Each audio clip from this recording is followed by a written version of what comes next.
guys explain those Badlands? That's a hell of a name.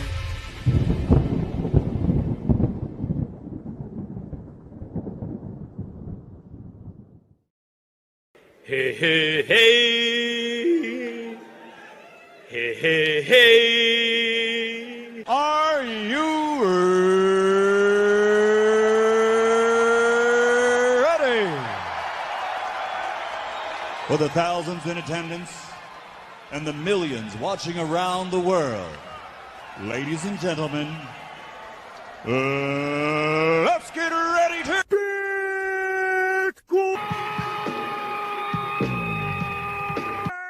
That's a nickname in its own way, but we came up with a new couple of words for corn. Can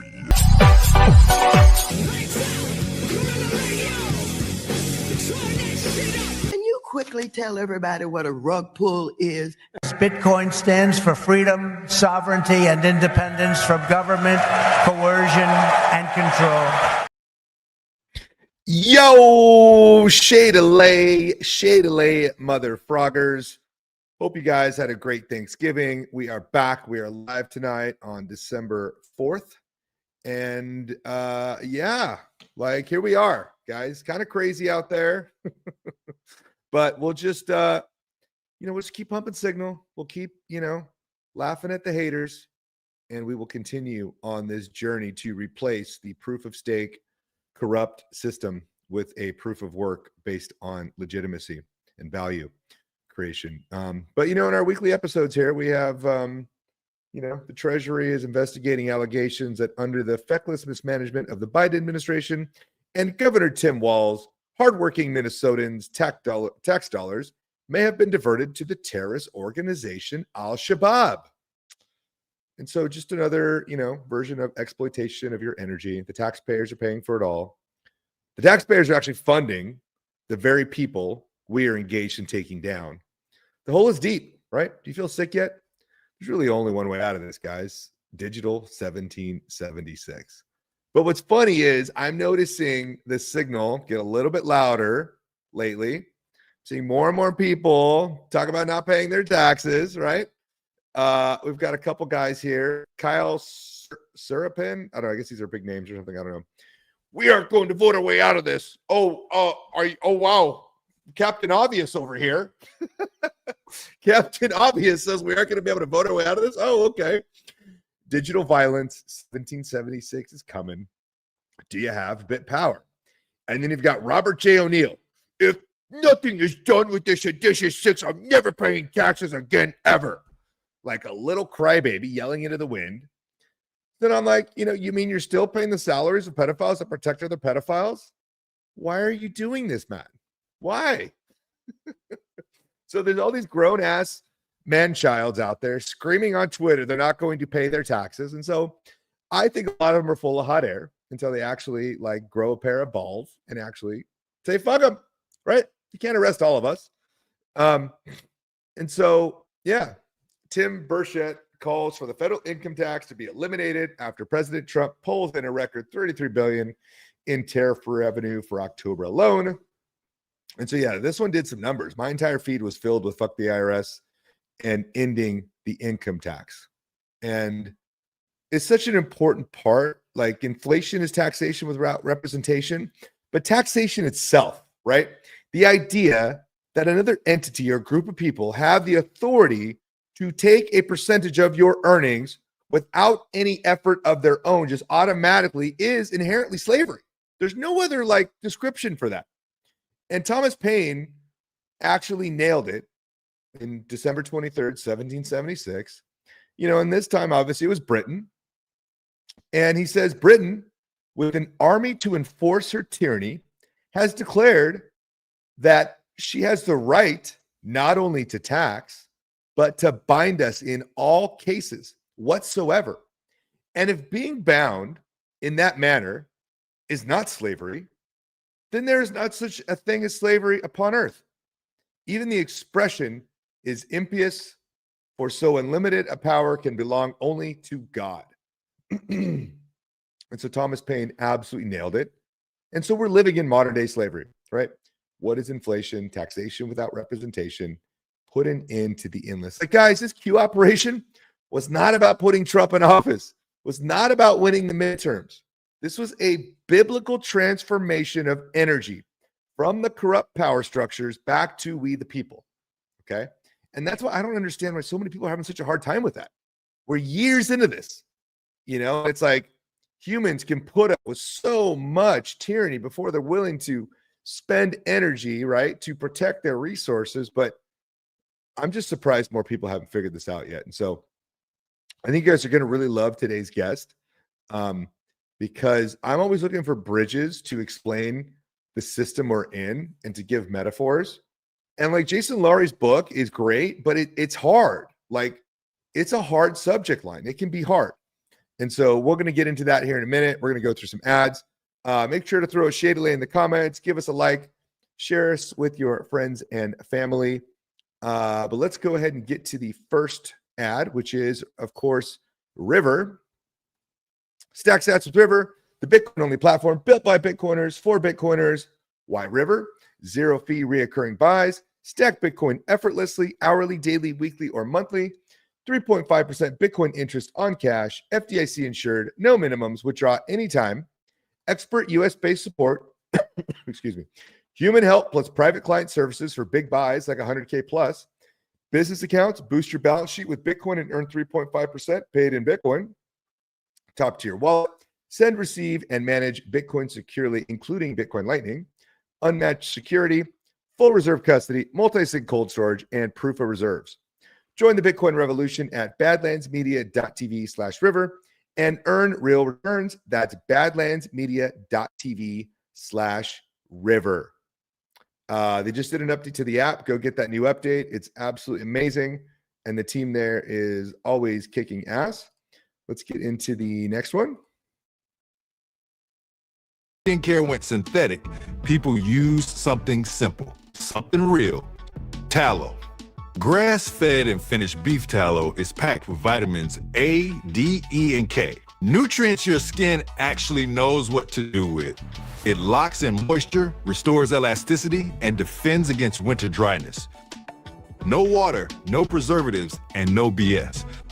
Unlike plant oils or chemical creams, tallow mimics your skin's own structure. Elbows, hands, knees, post-shave, anywhere your skin's crying for real moisture. Perfect for gifting or keeping your own skin soft when the cold hits. Visit softdisclosure.com and use promo code Badlands for 15% off. Ancient care, modern truth. Soft disclosure. Go check out those product guys. They're absolutely amazing. And we do have one more ad before we get to the special guest. And so we do have our Badlands shop. So when your favorite Badlands show wraps up without a raid, visit the Badlands website to explore our incredible sponsors. From products featured on the show, kickstarting your shopping list, the Badlands shop has you covered. Every purchase you make is a powerful vote for the future you believe in. We make it easy to shop America first, supporting Badlands creators and Patriots small businesses that champion freedom. You're not just buying a product, you're fueling a movement with every dollar spent. Thank you for supporting businesses that support Badlands Media. Head over to badlandsmedia.tv, click shop from the menu, or go directly to badlandsmedia.tv/shop. And so you guys can go support our affiliates and some great products that are on that shop that we get, we get some spiffs for and credit for. So go check that out as well.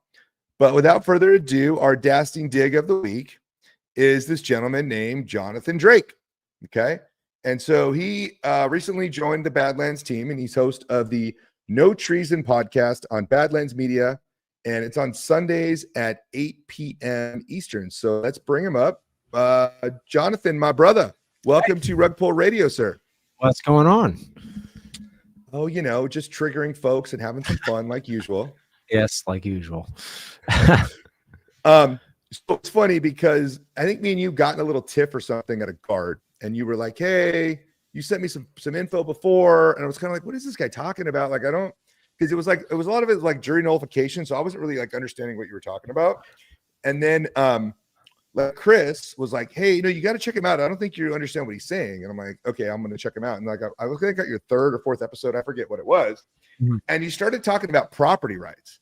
And it was like this light went off my head. I'm like, oh my God, like this is 100% right. And how we bridge more people to Bitcoin, because it's said in a way that is very like based, right? Very first principles. Sure. And it's not like a science, thesis on war and, organisms and resource. It's just like a very based approach to this. And that's why I really resonated with it. And I wanted to bring you on because it's such an interesting concept. So why don't you do this first? Give us a background, like let us know kind of who you are. Sure. How you found this guy. What's his name? Spooner? Leonard? Lysander Spooner. Yeah, Lysander Spooner. And then how you finally like connected it to Bitcoin, because you are a Bitcoiner now. And I think you're kind of seeing that aha moment to a degree. And so give us like your progression there and how things came about. Yeah, well, I'll start with the Bitcoin. I started buying Bitcoin back in 23. Obviously, like everybody, I wish I bought more. I've been doing a weekly buy for a while, but actually doing my show and digging deeper into Spooner has really lit a fire under my ass to do more. So I'm in the process of doing all that. But so I grew up in Southern California in the 80s. My parents were not, I would consider them pretty normie. My dad was the Marine Corps pilot. My mom was, she got a degree in education, so she was going to be a teacher. And I think that process of seeing how the sausage was made prompted them to homeschool us. So my older brother and I, from the get-go in California in the 80s when it was illegal, my parents made the decision to do that. So that kind of did a couple things for me, because when you go to the grocery store as a kid in the middle of the day and everyone's side-eyeing you, like, why aren't you in school? And it's like, well, we're homeschooled. It's like, is that even legal? So I grew up being used to being on the outside, and I kind of reveled in it. Some people get embarrassed by it. I was like, yeah, so what? Like, we're homeschooled, deal with it. But then the other thing it did for me was some of my very earliest memories of like feeling was being aware of my parents being afraid that the state was going to come take us away because it was illegal in California. And so that was, I remember them talking about it and, furtive tones and all that sort of thing. It finally, the laws were changed and whatnot, and that it was no longer an issue. But I learned through that whole experience that government is not a source of security. It's a source of danger.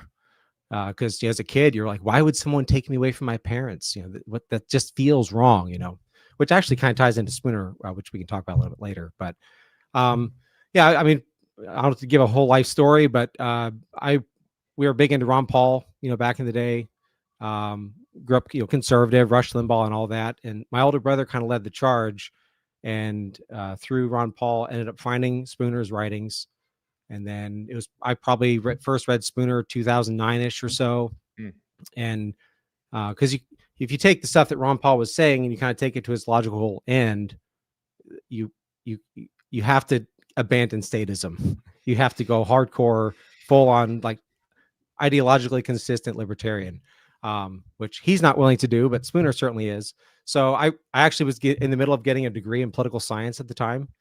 And so I was like halfway through my degree and was like reading Spooner's stuff and thinking, man, this is all garbage. Like, everything I'm learning in school is garbage. And I was trying to bring in Spooner to the classroom and was not welcome. That kind of blackpilled me for a long time, because I realized how screwed up everything really was relative to a first principle standard, and just didn't see a way out. And actually, too, I forgot to mention, when I was 12, we had some conspiracy theorist friends. There was like this group of old ladies that were hilarious. They're always giving us tapes and VHS documentaries and stuff. And one of the ones they gave us was Money Masters by Bill Still, that 3.5-hour documentary, whatever it is, on the history of fractional reserve banking, how the Federal Reserve was created, the history of money and all that stuff. So I knew from junior high, like, wow, we're screwed. Like, and I remember thinking, like, man, like, why don't they, this is so obvious. Why don't the Republicans do something about this? Because the Republicans are supposed to save us, right? And it's like, yeah, no, actually they're in on it. So I was basically, for the 2010s, just kind of doomed out and out of principle didn't participate in the system because I really feel that voting is actually morally wrong, not just ineffective. It's you're literally by voting, you're telling someone else what they can and can't do with their property, and that's not something that you have an inherent right to do. So I, out of principle, didn't do it, but I just didn't see a way out of the system.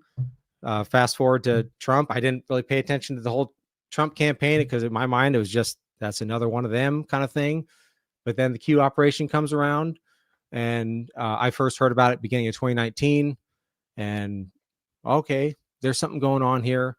And then, fast forward to the rug pull of the 2020 election, and then finding Badlands and Chris Paul and all that. And just, so that's kind of how I ended up here. But like I said, I've been aware of Spooner for most of my adult life. And it's been very foundational in my thinking for sure. Now I don't remember Ron Paul ever talking about Spooner. I'm an old school Ron Paul guy as well. And so was it just libertarians in general that also supported Ron Paul that you got to Spooner? Okay, because I've never heard of him really until you came around. Although there are speeches that he references Spooner, like some people had asked questions about him, and he gives props to Spooner's ability to. I mean, Spooner is extremely logical and very thorough in his arguments, and really, in my mind, they're unassailable. And the only way you get around them is you just kind of go, that's idealistic. That can't really work. So we're just going to still violate your rights anyway, which is kind of unfortunately, where Ron Paul landed, and which is, it's kind of too bad. But and voting, like I say, is just, you're just consenting to a system of tyranny. Like you're actually approving, right, the tyranny upon other people as well. Like not only are you not going to get any justice or reconciliation through the voting process, but you're actually enhancing the power of the state by the belief itself that the system is legitimate, right? When we know it's an illegitimate process to begin with. And so give us a background. Who is a Spooner guy? Yeah. He was where did he come from, and what's his deal? Well, before I do that, first on the voting thing, he actually the essay that I'm going through on my show is his. I would call it his seminal essay. It's that's the show's named after. It's the No Treason, the Constitution of No Authority, and he goes through from a natural law perspective, which we can get into a little bit later. Just breaks down why the Constitution itself is it's not legitimate. And one of the sections that he goes through is the typical ways that people say that we give our consent, and one of them being voting. And he does a very thorough breakdown that actually voting doesn't equal consent because he's got 10 different reasons for why not. But if people want to check that out, I won't bore you all with the details on that right now, but I cover that on I think it's the second episode of my show. But anyway, so Spooner, if people want more detailed biography, you can go to Lysander Spooner, LYSANDER, .org. So lysanderspooner.org. There are a lot of his old letters and stuff that are kept on there. I think a full bibliography of all of his essays he's ever written. But he was born in the Boston area in the early 1800s. He died in 1887. And from an early age, he was kind of a rebel. He was an activist, if you will, not the blue-haired land wheels type, but believed something and acted on it. And formulated his philosophy pretty early on studying law when he wanted to start his own law office early. And Massachusetts had a law that was if you were going to take the bar exam, you had to have studied under a lawyer for 3 years if you had gone to college, or 5 years if you were just a poor pleb and couldn't afford to do that. And he felt that was discriminatory. That was an arbitrary. It's a permission system. Yeah. Permission. Exactly. Why do I need permission? Yeah. Exactly. So he decided, and actually the law office that he studied under, the guy ended up being the governor of Massachusetts. And he's like, yeah, go for it. He's like, I'm just going to start my own law office. Screw it. Yeah. Like you can't stop me. Well, they still ended up stopping him, but he tried. So he tried other stuff. He was in land prospecting during the 1830s, which is actually really interesting. I'm kind of digging into that on my show, because the panic of 1837, when credit manipulation and all that really caused a lot of problems worldwide, but especially in the US, he got to see firsthand what a fractional reserve, centralized control, arbitrary proof of stake system did to people and how it destroyed their wealth. And so he's he kind of got spanked on that, and then he came back. And the thing that he's most notable for, if anyone has ever heard of him, they typically have heard him as the father of the 3-cent stamp, because he argued in court the Constitution didn't actually create a monopoly on the postal service, so he created a competing postal service called the American Letter Mail Company. And at that time, people were always complaining, okay, it costs too much and it's ineffective, it's not trustworthy. So he created a competing one and almost ran the postal service out of business. And through just normal market, price and competition, he drove down the price from like 18 cents at the time, which, the value of that money was a lot of money, down to 3 cents. And it was the 3-cent stamp was codified by Congress, and it was that way for decades. And that's kind of was like his legacy. So the dude, like he put his his money where his mouth was, and he was never really successful, just because if you, especially in that era without certain protection technologies, they could really make your life miserable. And like I said, he'd already developed his philosophy, but then the Civil War was extremely impactful on him, because for him, it was the ultimate proof that the Constitution is not what we say it is. Yeah. And that this government is our slave master, and they'll go. So was he a proponent for the South then? He was an abolitionist. Okay. And he wrote his No Treason essay to argue that the Southern soldiers and politicians had not committed treason. Absolutely because not. Yeah, they hadn't. You can't commit treason against something that you haven't consented to, and no one consented for the Constitution. So, 100% agree with that. Yeah, he's a fascinating dude. Yeah, and I love this. And so here you are, you're this rebellious guy from California. You're going into all this stuff. You're reading Spooner. You realize the politics are fake. You realize the voting's fake, and then you start buying Bitcoin. You said in 2023, and then what was it like? Was it Spooner that got you to buy Bitcoin, or is it like more of just Badlands kind of getting on board? And then when did you connect Spooner's property, which we'll get into in a minute, but what was the moment that you finally said, oh my God, like this could actually be what he was talking about?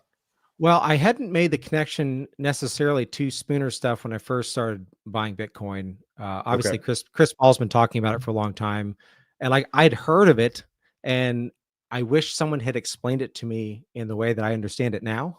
When I had heard of it, probably 10 years ago, because I think it would have resonated with me. But it was all the chatter on Badlands. Like I buy it through River because of Badlands, and all of that, and self custody and all that. I wouldn't consider. I'm still learning. I would consider myself early in my knowledge base on how it all functions, but because I'm not a computer programming developer type. I make woodworking stuff. I'm a sawdust guy. Oh, interesting. Okay.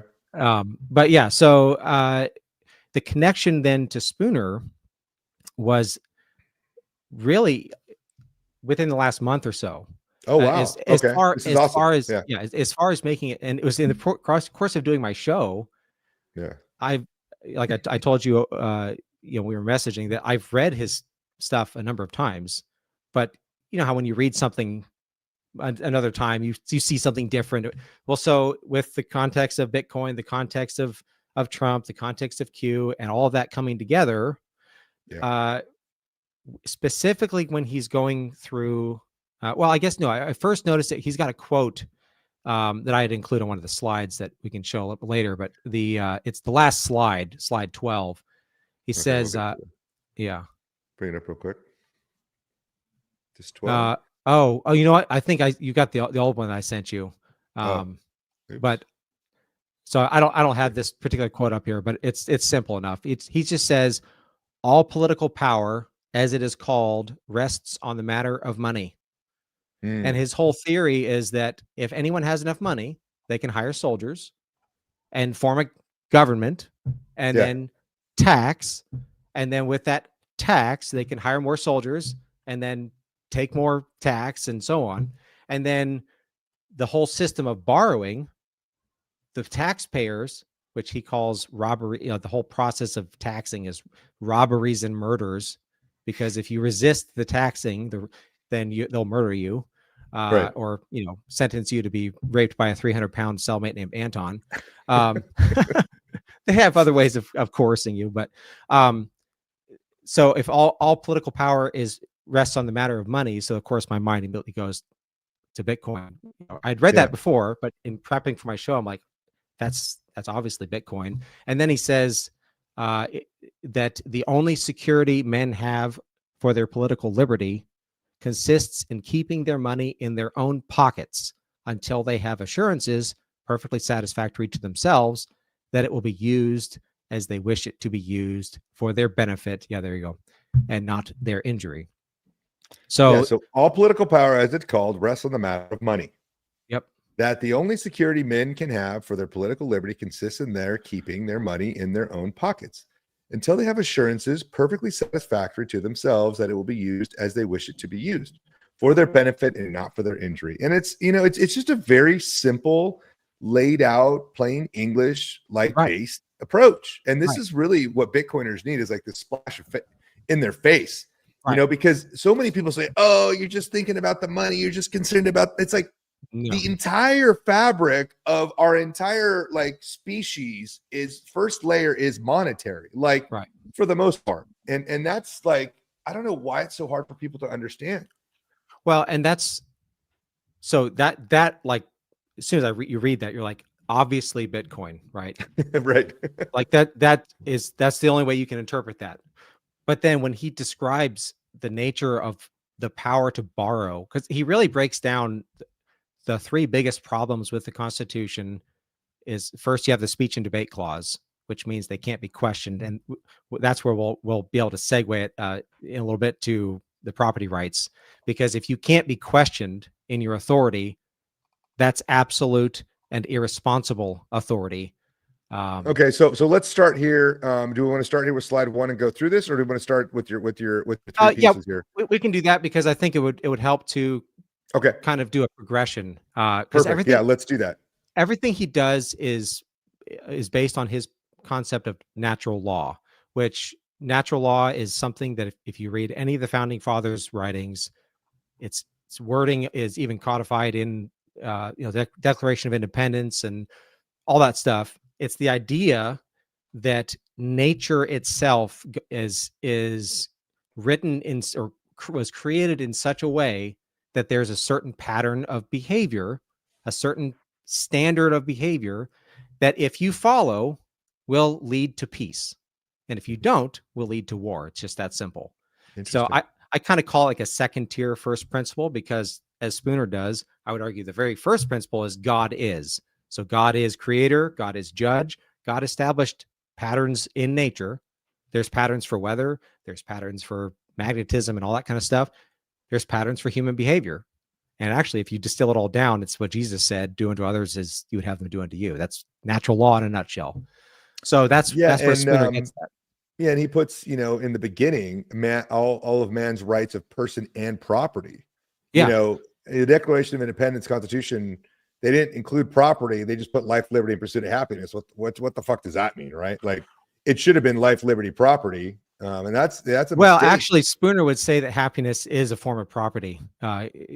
So he kind of gets around that, because he calls happiness, it's in the category of wealth, because wealth is anything. I've got a quote here. Wealth is anything that is or can be made valuable to man or available for his use. It can be physical, intellectual, moral, or emotional even. So obviously there's some of that is, maybe you can agree or disagree on it, but yeah, life, liberty, and property. And those things are all intertwined. But anyway, so and I think pursuit of happiness can be interpreted multiple different ways, but property is very specific to that end, right? Sure. So let's see here. All right. So just to be clear too, natural law, when we hear the word law, we tend to think of like a layer that's added on top. And that's not what this is. This is this just means the reality of the universe. If you punch a brick wall or you punch a rock and you injure your hand, that is the laws of nature, And if you punch your neighbor with no cause, you're in war, but if you want to live in peace, don't do that. It's that, or if you don't want to be hit, then don't hit other people kind of thing. Well, and it's kind of funny too, because there's so many people will be like, well, if there's no government and there's no police, like, wouldn't everybody just start killing each other? And you're like, what? When the corrupt lobbyist and the corrupt politician, which I know that's all redundant, but when they agree to pay a certain amount for a vote and to vote a certain way for a certain amount, who polices between them? And they honor their contract. So the idea that we need an intermediary is not, most of us don't need governed. It's that small percentage that can't figure it out that need governed. But as long as you're not bothering anybody. And the problem with that is fine. that, in a system that we have now, like you need the government apparatus to control things, or else things will be out of control, because the incentives to steal is greater than the incentives just to be respectful of your neighbor. Now, in a world of natural law, you fuck around and find out pretty quick. There's no leeway for that. And I think that's the important distinction in a land of fake energy and fiat with a small group of people controlling it. The government's also an essential part to keeping the glue, so to say, together, because without it, it would be, and that's why, like, coming out of this system is going to take time. Like, you can't just, flip the switch overnight. We'd have complete chaos. Yeah. Well, and part of that's education, right? And getting people to get back in touch with what they know inherently to be true. Because he calls natural law the science of justice. There's actually an essay he wrote called Natural Law, the Science of Justice. There's free PDFs online. You just search that, and he lays out his basic argument for that. And it's something that can be studied just like any other science. And you actually learn it as a child. And his argument is that if you're going to learn a word like mine, or yours, or the concept of lying, or the concept of stealing, or like the words for those things, you can only learn the words if you already understand the concept. And you understand the concept as a child because you play with your friends in the neighborhood on a summer afternoon, and you realize if I don't play by the rules of the game, no one's going to play with me. Or if I take what belongs to my friend, he's going to hit me. Or we even know inherently, I don't like it when someone does that to me. And it's that, the Apostle Paul says that the law of God is written on everyone's hearts. We know this stuff inherently. So that's what he's calling natural law. That's why I try to make it clear to people. This isn't like some layer that's been added on top. Yeah. This is just, hey, this is a pattern in nature. This is a natural phenomenon. You can study it like science, and you can then use logic and first principles reasoning, and you can figure out then a system of even rights and obligations. Because we're inherently contract-based people. We engage in contract with people. And so he says here, so to read this quote, he says this: the science of mine and thine, the science of justice, is the science of all human rights, of all a man's rights of person and property, of all his rights to life, liberty, and the pursuit of happiness. It's the science which alone can tell any man what he can and cannot do, what he can and cannot have, what he can and cannot say, without infringing on the rights of any other person. Your rights stop where mine begin kind of thing. It is the science of peace, and the only science of peace, since it's the science which alone can tell us on what conditions mankind can live in peace, or ought to live in peace with each other. So with that idea, it's like, if we're going to come up with a system, we need to have a system that honors that. If we ever hope to have any sense of peace, we have to have a natural law-based system, which I do think Bitcoin helps to that end. If you go to the next slide, this is where he then comes up with his, what he would call the natural rights. So the ancient maxim makes the sum of a man's legal duty to his fellow man to be simply this: to live honestly, to hurt no one, to give everyone his due. This entire maxim is really expressed in the single words "to live honestly," since to live honestly is to hurt no one and to give everyone his due. And so that's what you owe to other people. So then by extension, you can say, well, then my right is to be dealt with honestly, to not be hurt without cause, the non-aggression principle. And then if I'm owed something, I should receive that. And that becomes then the foundation for enforcing of contracts, which ultimately we all have an obligation really to do. That he makes that argument. And he would say too, like, okay, if natural law doesn't exist, then we have no basis to say that something is unjust. We have no basis to complain if someone steals because, hey, that's just, dog eat dog world, sucks to be you kind of thing. Or actually, no, it doesn't suck to be you because that's just the way it happened. He kind of makes the argument, the author C.S. Lewis, years later, in his book, Mere Christianity, makes the case for God that we are all seeking something to worship. And that is sort of by inference, you can argue we are seeking for something because there must be something to worship. And so Spooner makes a similar argument when he says that our demand for justice is sort of proof that there is such a thing as justice to demand. And so then you can infer things from that. Yeah. And I think, where we're at today is there's just so many different laws, like, in that sentence, to hurt no one. Right. That's interpreted today 1,000 different ways. Like, oh, so-and-so hurt my feelings, or they were mean, or I think like the victimless crimes, like if there's no victim, right? I don't think Spooner would think those were crimes, right? Like, no, absolutely like not. Drugs and, saying hurtful things online, or, those types of things. No, that's definitely, you're not allowed to say hurtful things online. I will. But, people are getting locked up in the UK, right? For I know. saying things that is not crazy. Inappropriate. And so, this is a slippery slope thing for people, because I think there's a certain people that want to interpret only the laws that they like. And then they don't want to say, they say, well, that's too liberal, but these are fair. And it's like, no. You don't get to pick and choose what laws in this, fiat, fake made up men wrote down on paper, you get to choose. Like, it should come from a basis of actual, bodily damage or something, or property damage. Yeah. Not any of this other superficial things that go on in the world. Right. And it's really about a claim of ownership, because I think what happens is so many people fight over claims of ownership. And then what they do is they hand over the power to someone else to basically make the decision between two people on who owns a certain thing. And right now, like, we don't need that with Bitcoin. Like, you can't take what's mine through a court process, right? In the Bitcoin sense. Like, if it's mine and I have it, like, and you can't take it from me, and there's no other way for you to come and take it from me, then that, I think, alone solves, like, probably I would say a lot of the judicial fuckery that we deal with on a daily basis. Sure. Yeah. Imagine a world to where you can't take someone else's stuff through a court. Like, you have to actually own it. Like, own it. You know what I mean? Does that make sense? Oh, for sure. Well, and that would be in that essay that I mentioned, Natural Law, the Science of Justice. He does make a distinction between moral and legal. So if, someone can't take your Bitcoin, but they don't have to let you shop at their store. Yeah, right. And so there are other ways of enforcing certain behaviors rather than a punitive legal system. Although there are certain, like, if you murder somebody, obviously that's a violation of their property right of their body. And so the community has an obligation to bring justice. But yeah, having the ability to just basically say, no, you can't have my stuff.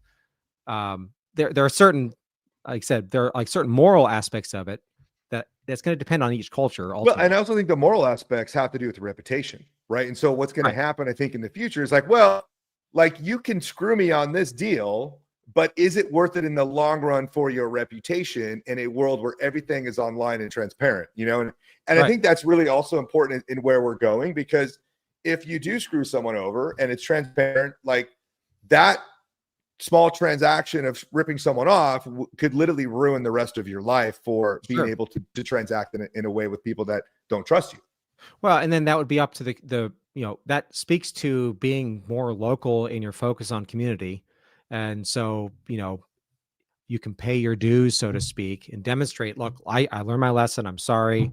And then someone can let you back in their shop. But yeah, like if the local grocer is like, yeah, dude, you're doing these horrible things, whatever, you're stealing, you're, whatever, then through that more immediate and actual face-to-face interaction, you can achieve all kinds of social corrections that for now, people are just used to being like, oh, that's the government's responsibility. And so then that removes the moral hazard of, anecdotally, I live in a neighborhood. I live inside the city limits. I wish I lived in the country, but whatever. I had a burn pile in my, actually it's a fire pit, and I was burning scraps from my wood shop. This is seasoned, like non-treated oak, maple, etc. And I had scraps. I was just burning some of them off. It was a spring day, and it was a nice day. So I'm out there burning, and all of a sudden the fire truck pulls up, and the firemen come around the side of the house. They're like, yeah, someone complained. We need to look at your fire. And it was small, I was just burning little things at a time. And then they looked at it and they're like, you're not supposed to be burning. It has to be seasoned split firewood. Seasoned and split. So it has to be, so you're telling me that it's about the geometry of the firewood? And they're like, yeah, we're sorry. It's like, you realize what you're doing? So, someone didn't have to come over and tell me, hey, it's a nice spring day. I'm airing out my house. Do you mind putting out your fire because the smoke's coming in my house? No, they just called the city. Yeah. It removes that moral hazard. Well, not only that, but then like every citizen that pitches in for that service, right, literally kind of was stolen from because you two couldn't figure out your issue. Right, exactly. And that's what happens with the government's happy to do that, because this is something I really came to a realization too, which kind of getting ahead of myself, but that's all right. I have solved why government gets bigger. It has nothing to do with political ideology, has nothing to do with your political party, has nothing to do with your economic theory, your monetary, none of that. They can borrow because they can tax, period. So they're always looking for reasons to borrow. That's why a toilet seat costs $1,000. It's not really because of government inefficiency. It's because they need to have an excuse to raise your taxes and to tax you. And the only way they can borrow is because they have the credit of having you as collateral. As collateral, yeah, 100%. There's it has nothing. Keynesian economics, there's no motivation to pay off the deficit ever, because they need to have an excuse to tax you, period. 100%. Yeah. And so they'll pay to send a giant diesel fire truck to my house to complain about the geometry of my firewood, because that gives them an excuse to borrow money and then to tax me. It's a never ending cycle. Right. And that's why and that's why it's funny where people think, oh, well, you just got to vote in the right people and things will get better. And it's like, no. You guys you don't understand the system you live in. So it's comical, but this is fascinating stuff. Yeah. And I'm super thankful that you're bringing this to the audience. So yeah, let's continue. Yeah. All right. So let's go here. I got some notes here on property. So if you go to slide 4, we'll kind of go through his. I think we're here, right here. If there's no, or is this the next one here? There you go. Yeah, that's it right there. So he says. Okay. And this is from his essay, Intellectual Property, where he goes through, there's a number of essays he breaks down his property rights perspective, but he says that property is simply wealth that is possessed, that has an owner, in contradistinction to wealth that has no owner, but lies exposed, unpossessed, and ready to be converted into property by whomsoever chooses to make it his own. And then I already read this quote about what wealth is. So that's establishing what property is. Nature is unowned. So that's another absolute bogus nature of the government. They just declare, we own all the land between these two oceans, and we'll sell you some. Like, well, how do you own? You can't just claim that. That's a whole nother thing. I mean, he at one point he says they may as well just claim to own the sunshine, and just to some degree they do, because if you want to set up solar panels, then you probably have to get permits. Yeah, they're going to tax you for the amount of rain that came down because they weren't able to do that. There's people that aren't allowed to, like certain cities won't let you have rain barrels, because that's stealing from the people, blah, blah, blah. So go to the next slide then. So then he says, the right of property is simply the right of dominion. It is the right which one man has as against all other men to the exclusive control, dominion, use, and enjoyment of any particular thing. The right is equally valid and equally strong against the will of all other men combined, as against the will of every or any other man separately. It is the right against the whole world.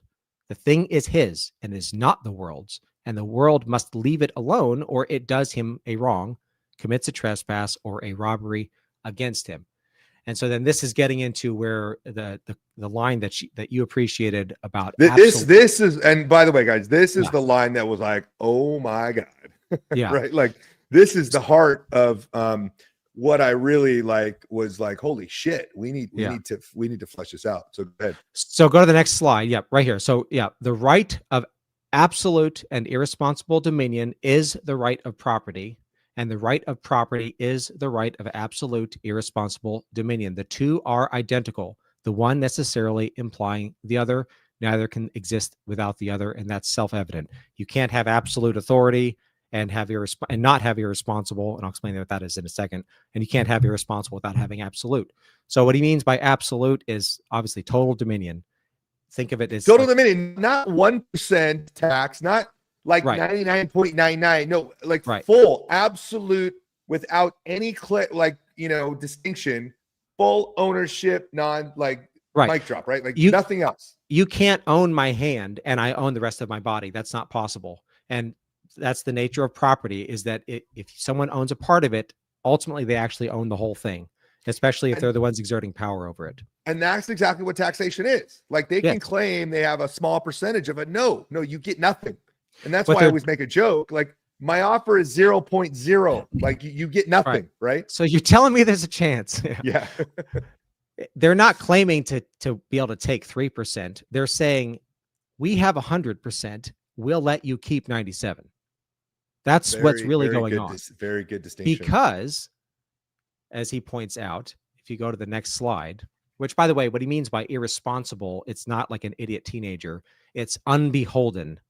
I mean, I don't think it's a stretch to just see what kind of irresponsible behavior our current Congress does with the energy taxes and stuff that is currently going on right now. Right. That is absolutely irresponsible dominion of our property. Well, irresponsible, what he means by it here is not like it's immature or something like that. It's that there is no way to hold them to account. Correct. And he builds this argument from the speech and debate clause, which a sitting congressman or senator, in doing their legislative duties, they could sit on the floor of the House, they could put forth a bill, or they could vote for a bill that takes away, maybe it doesn't even pass, but it's to take away your guns or your freedom of speech or your freedom of religion or whatever, which is a violation of natural rights. They should be treated as a criminal for doing so, but you can't do anything about it. There's no judicial remedy. And then your only solution, so he calls that absolute and irresponsible power. Your only solution is to vote a different one in the next time. But that one also has irresponsible and absolute power. So your only choice is that's his whole perspective on voting. I have that picture I made of him with a campaign button that says elections are fake and gay. They're fake and gay because all you're getting to do is choose a new slave master. That's it. Yeah. And that's not freedom. You're still a slave. Oh, well, every 4 years we get to celebrate the peaceful transfer of power. What do you do? You're still a slave. They're still taxing you. They still are exercising this power. And have you read Assassination Politics by Jim Bell? No. Okay, I'm going to send that to you. It's super interesting. And I just want to bring it up real quick because I did a show on this not that long ago. And what it says real quick is, it really just says, my position is quite simple. If tax collection constitutes aggression, then anyone doing it or assisting in the effort or benefiting from the proceeds thereof is a criminal. Yes. This is quite analogous to current law that prosecutes co-conspirators. While I am not holding out current law as some sort of gold standard of reasonableness that we must accept, on the other hand, I think it's plausible to use it to show that once we have come to the conclusion that taxation is theft, prescription that follows directly from a form of reasoning allegedly acceptable to society, it is reasonable to attack the attackers and their co-conspirators. Makes the exact same argument. And everyone who is employed by the government is thus a co-conspirator, even if he is not directly involved in the collection of those taxes. Yep. That's because he is involved in benefiting from the proceeds of these taxes, and he presumably provides a certain level of backup to the young thugs that governmental organizations often hire. Yep. Spinner calls it a secret band of robbers and murderers. And he calls them a secret band because due to the nature of the secret ballot, no one knows who this secret band is, and really it's your neighbor, it's your family, it's your coworkers. It's not just the people in Washington, it's the people who go and say, yeah, I want to vote to make sure that my neighbor gets taxed, and that he can't build a fence higher than 4 feet without a permit, or whatever the case may be. And so what it was, sorry, keep going. Well, he calls them a secret band of robbers and murderers, and they're robbing from you. He actually has it in his section 2 of the No Treason essay. He has a comparison between the highwayman and a government agent, and he says the highwayman has more honor because he at least comes to you face to face and says, "Give me your money." Whereas the congressman, oh no, it's fanfare and it's done by all this euphemism and all this kind of stuff. Whichever time I say the euphemism, my older brother had a saying: a euphemism is a euphemism for lying. So I'm all about, let's stop calling it this glorious union. Let's just call it what it is. It's a secret band of robbers and murderers that are stealing from us forever. Yeah, and it's funny because this assassination politics actually gets into cryptography as a way to solve it. It's actually the kinetic version of Bitcoin, meaning if a certain congressman or elected official was tyrannical, which was, enforcing unjust laws or whatever it was, that people could place bets on people's lives saying, and then what would happen was whoever was able to correctly guess the death of that person would be rewarded with all the money that was raised for it anonymously. Wow. Meaning, right? Like it's an assassination by who knows, right? And so it's a really interesting concept. I mean, that's one that we're not going to obviously use in today's society, but when push comes to shove without Bitcoin, who knows if we would have gone to something like that to where hey, there's a price on that congressman's head. Right. If we all anonymously donate and someone just happens to guess the exact date when that guy dies, then they get literally paid this assassination fee, right? And so it's an interesting concept that kind of goes along with this. At the very least, that puts pressure on people in those situations to maybe think a little bit before they cast their vote. Right. Yeah, you think? I don't advocate for going out and assassinating people. Yeah. Which that's why I like Bitcoin, is that you don't have to do that. You can just do what Spooner talks about, which is essentially say, you don't have authority. No thanks. Yeah, go fuck yourself. Yeah. But yeah, the right of absolute and irresponsible dominion is it's a powerful concept, because when you acknowledge that that's what, like we talked about, the government's actually claiming 100% of you and your own, anything you own, and they're just letting you keep some, which is not freedom, that's slavery. So if you go to the next slide, he posits all that. He says the whole lawmaking power is given to these senators and representatives when acting by 2/3 vote, and even that's just 2/3 of a quorum, so not even the whole body. He says this provision protects them, the speech and debate clause, from all responsibility for the laws they make. The Constitution also enables them to secure the execution of all their laws by giving them power to withhold the salaries of and impeach and remove all judicial executive officers who refuse to execute them. Thus, the whole power of the government is in their hands, and they are made utterly irresponsible for the use they make of it. What is this but absolute irresponsible power?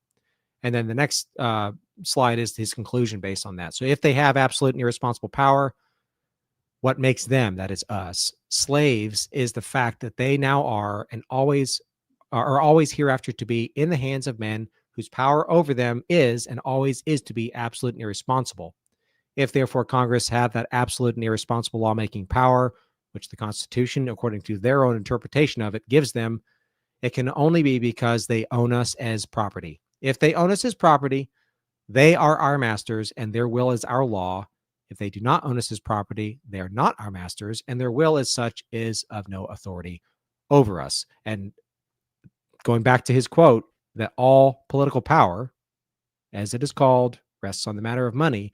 The only way they're able to do that, the purpose of money in government is to be able to hire what he calls soldiers, but anyone willing to enforce those laws. Yeah. So they steal the money. They pay for more soldiers. They grow, they borrow, they steal, they borrow, they steal over and over and over and over again. And that's because they view us as property. And that's what voting does. Ultimately, his whole argument is the Constitution is worthless. In fact, he says that if it's to be preserved, he pulls no punches. If it's to be preserved, it should only be as a monument to the folly and wickedness of mankind. Because he points to the founding fathers, they knew all this stuff. They talked about this stuff. They used this as the basis for 1776. And then they turned around and created a government that violated everything that they said that they believed. But there was really no way, I don't think, to make that perfect system back then anyways, to a degree. Maybe there was. I just don't believe it was maybe possible, just because everything was so analog, right? There was no way to move things across space and time very effectively. It was always just an analog response. And so you had to kind of come up with these archaic systems in a sense, obviously, years ahead of where they would have been. But, I think it was a bridge to get us to where we're at today. Right. And that it did get us a long way, but we've learned a lot over the time into how a small group of people with power can make, everybody else into a slave. And we're seeing that, right? We're seeing that with the monetary system. We're seeing that with the small cartel that basically essentially control the entire world through the monetary system. And they always have. I mean, like I said, his experience in land prospecting in Ohio in the 1830s, and he got to experience firsthand the Panic of 1837. That was the city of London tightening credit on textile mills in England, which caused them to buy less cotton, which caused cotton prices to plummet, which caused the South to become financially beholden to the North, which gave the whole pretense and build up to the Civil War. I mean, you can kind of see a pattern. I'm going to talk about this Sunday. You can see this pattern of how their manipulation of credit, which they claim that they're tightening interest rates because the species circular that Andrew Jackson put into place to require gold and silver as payment for federal lands. If you're buying a federal land, suddenly gold and silver became scarce because everyone needed it. And then the institution that you can't audit said, we need to protect our gold reserves, so we're going to tighten credit, and just cause this massive bubble and burst. And then so you can just see that. And his experience in banking ultimately led him. I mentioned to you recently that one of his essays, it's called Poverty, Its Illegal Causes, and Its Legal Cure, I believe is the last word. He kind of came up with a monetary system that's proof of work. And because he recognized the problem of he didn't obviously use those terms, but he recognized the problems of a proof of stake system, of a fractional reserve, just limitless credit, and how that can be manipulated to, build up and crash economies. That was his whole argument for how the Civil War even got started, was basically through manipulation of credit. Yeah, no, absolutely correct. Which has in a recession and a depression, what is it, that wealth is never really destroyed. It's always funneled into fewer and fewer hands. It's always centralization. You always see this drive towards centralization.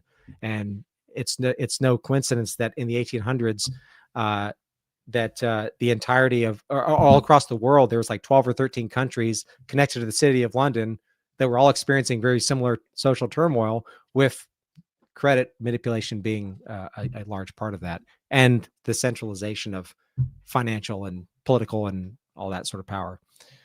And this is his reason here for why voting is fake and gay, which I've already kind of touched on. But he says it's kind of funny too, because everyone's all up in arms of the midterms, and it's just funny seeing, now that their guy is in charge, even though like Joe Biden got 81 million, like it's so funny to see MAGA people who complained about 2020 and then were ecstatic about 2024.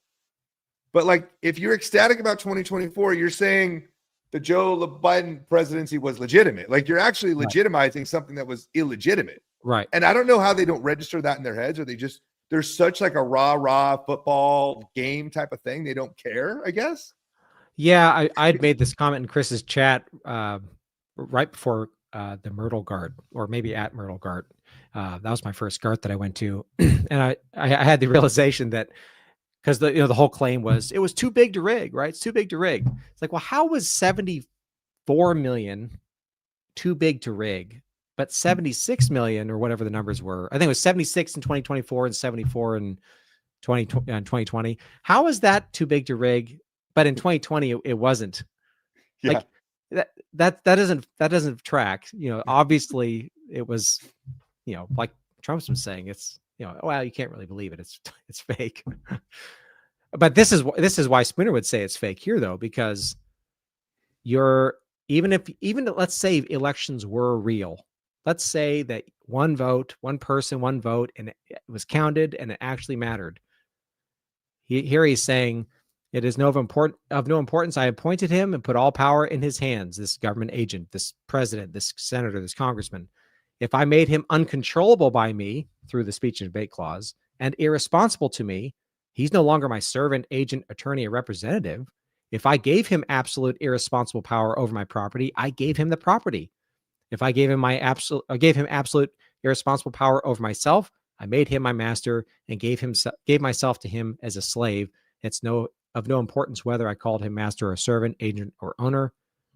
The only question is, what power did I put into his hands? Was it an absolute and irresponsible one or a limited responsible one? And the answer is absolute and irresponsible. So your vote got counted. Congratulations. You just voted in your slave master. Like, it doesn't matter if it's real or not. That's what you're doing. And worse than that, you're doing that to your neighbor, which is a violation of natural law, and which makes you part of that secret band of robbers and murderers. That's why I haven't voted for most of my adult life because of this. Sam, I stopped voting in 2020. So well, I guess that was the last time. I realized it was fake and gay, but and so I'll tell myself the only presidential election I ever voted in was the first one I was eligible for. That was Bush-Kerry, and I voted for Bush, even though at that point I'd already kind of woken up to how, the Iraq war and all that kind of stuff was a scam. But I remember telling my brother as he was ripping into me, like, "What are you doing?" I was like, "Well, Brian, like, I'm not voting for Bush. I'm voting against John Kerry." It's like, I'm so embarrassed. And I used to write in Ron Paul actually back in the day. Which is cool. But so back to this, because it's interesting that people in our movement are so just in love with the idea of the Constitution and its makeup of Congress. And I'm like, when they froze the amount of congressmen back in 1929, right, coinciding with the Great Depression, right, they literally diluted your representation. And so there is no world, or there is no system where a bunch of us hand over our power and authority to a small group of people to make those decisions for us. Like that is the problem. That is the inherent problem and why we're in this mess in the first place. And so whether you have 10,000 congressmen or 15,000 congressmen, it's not going to work still. It's eventually still going to lead to centralization over and over and over again. And there's only literally one way to give absolute authority and power back to the people, and that is through property, right? That is through a unconfiscatable, immutable, decentralized network that nobody can fuck with. And because it's interesting, when you actually have that power as an individual, like an individual has with the Bitcoin network, you're not just a voter. You're literally a legislator, because you are enforcing the laws of the network by running your own node. You are saying, this is the fair chain of custody of all this different property that I support. And I'm not going to support some other version that the Fed might create or that some other Chinese bank will create. No, I am adhering to the rule of law that has been consistent over the last 15 years, because anybody can copy Bitcoin, right? People go, why? They can just copy it. Yeah, go ahead. But not only do you have to get someone else to copy it, but then you have to get all these other people on board to actually enforce those laws, right? That code that has been made up, where we as fair and egalitarian society folks enforced these laws for the last 15 years that you just can't change on a whim. And if you think about today's day and age, we're living in a system to where they change the laws every day, everything. They have no idea how many there are. Yeah. Which that is to reference back to trial by jury, which I'm going to be getting into on my show after this week. And he makes the point that any law in this is like a 200 some odd page essay / book that he wrote, but any law that Congress makes, or any legislative body that agrees with natural law, is unnecessary. Any law that goes against natural law is a usurpation and should be ignored. And that's the purpose then of, like, I think I kind of see like a symbiotic relationship between what he talks about with trial by jury and with what Bitcoin offers, because I see Bitcoin as being the ultimate property, the ultimate base for collateral, the ultimate contract settlement. You can have two people tokenize a contract, and that's public. You can make it. You can't go back and change it. And so I see Bitcoin sort of fulfilling the economic and the legal framework side of things. But then as far as the interpersonal, like this person stole my car, or this person murdered this person, you still need to have the face-to-face human interaction. And maybe the results of the jury or the trial is tokenized in some way, but you still need to have that human being interaction. So it's not pure, because there's still going to be a physical analog side to things. And so you don't need to have all these laws, because like I said earlier, 95% of us don't need governed. What percentage of the population is actually going around, other than everyone who's voting, who's going around stealing from everybody, or who, you probably get rid of a lot of the majority of the civil court proceedings, because most of the civil court stuff is all about property for the most part. It's like fiat tokens versus fiat tokens. I'm just trying to get money out of this person. That's literally all they do, right? Over and over. Versus, child custody, maybe that sort of thing. But really, then all you have is actual criminal courts that were due to actual physical bodily harm of you or property. In a base world, that's what it should be about. It shouldn't be about your fucking feelings and someone said mean things and that jury system, because the trial by jury concept goes back like a long time, 1,500 to 2,000 years, if not longer. And it was this is the comment that I made at GART, that when it was codified in English law in the Magna Carta in 1215, King John wrote a letter to the Pope at the time complaining it made him king in name only, because the jury is adjudicating not just the person charged, but the law itself. I don't think that law agrees with natural law, so he's not guilty.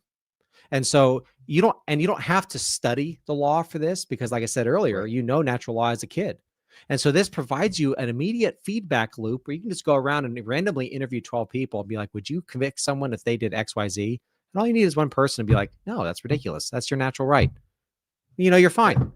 Right. You don't need all these extra laws. If you're on your property, you're not harming somebody. If you're not doing something illegal being in context of natural law, you're not violating the way God established it to be, then you're fine. You don't need a government sitting over your shoulder. But then, the Achilles heel to all this is, what about the roads? Well, at least it sounds like we'll have vertical vehicles here in the future. So I'm all about ether physics, so I'm looking forward to. I think they've already got teletransportation, so I think eventually that'll be a thing. I think we already went through that. Yeah. And some of these were just sort of throwaway quotes. I mean, that was his perspective on legislation, sort of being an addition. So why don't you go back to the three things, right? The speech and debate clause, which I think I'm still not familiar with. So you said there was kind of three things that all this was based upon. You want to go through? Let's talk about that too, real quick. Okay, so the speech and debate clause, that's I'm not going to do this off the top of my head. Article 1, Section 8, Clause 2, I think, something like that. It's that's that's borrowing. I won't try to remember that. People can look it up. Speech and debate clause. Yeah, look it up. Yeah, speech and debate clause.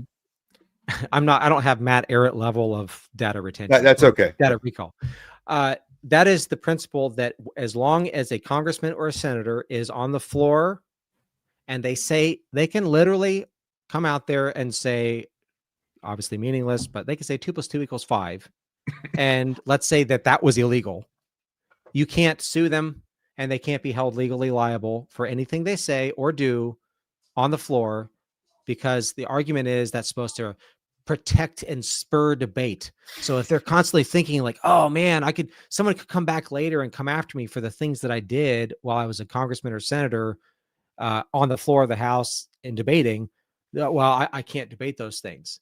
And so that's the argument in favor of that. But what Spooner argues it actually does is it makes them irresponsible for their actions in not only creating the laws, but enforcing the law. Obviously, the executive enforces the laws, but that's also the basis of like presidential immunity and all that too, or at least part of the basis for it.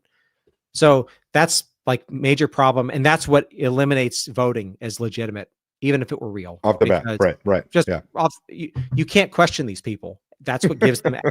That's what gives them absolute. Like, it's mine. It's the parent. Like, well, why? Because, like I said so. That's why. Like, that's effectively what you're doing. So even though I promised the voters this, I'm going to go do that. Like it just doesn't matter. And to that point, the speech and debate clause, because he has a whole bunch of sections on the oaths supposed to take. The speech and debate clause completely eliminates oaths as being meaningful, because so they're oh, you're breaking up. Oh, did we lose you? Oh, I think I'm back. Oh, there you Am I go. back? Yeah, you're back. Yeah, you're back. Yeah, so the oath. So their oath is what? Meaningless. It's idle wind. He calls it. It's to the winds. It's they can't be prosecuted for violating their oath. Right. That is so like, well, do we find the document that showed that they were sworn in and that they swore an oath? What difference does it make? They have speech and debate clause. They're fine. And so that's like major problem number one. Major problem number two is connected to major problem number three. And that is that this is the one I think it's Article 1, Section 8, Clause 1 is the power to tax. And then Clause 2 is the power to borrow. And that's what I was explaining, that why government will never get smaller, because their only excuse to tax is if they have a deficit. We have to pay the national debt. That was something he talked about after the Civil War. It's our national honor. We have to pay them back. We got to maintain credit. In fact, that's why the Articles of Confederation ultimately were gotten rid of, because even guys like George Washington complained about the fact that it didn't give us the power to tax anybody, and therefore we couldn't get credit with European creditors. And Alexander Hamilton, I said this on my show, like, he's the favorite founding father to dunk on. He's like a national debt is a blessed thing because it allows us to tax people. That's all it's for. Is to say I have I need to tax you because we have to pay this back, because if we don't, we can't get more money to pay for more soldiers to come rob you and murder you. and so here we are, right, Jonathan? 250 years after 1776, right? Next year will be the 250th anniversary. And, there's, I don't know how many thousands of laws on the books. I don't know how many dollars are going to be printed. I don't know half of the shit that's going on in our government. I don't use any government, anything that I know of, besides, the street signs that are already kind of working in the roads. There's really nothing that I have a relationship with the government over. Mm-hmm. Maybe providing some sort of fair and safe transportation, I guess, in commerce, I guess, to some degree. But we're not going to mitigate the differences we have with our government, right? We're not going to be able to hold them accountable for all the years and all the corruption and all the death. There's no way to go back and hold any of those people accountable. Right.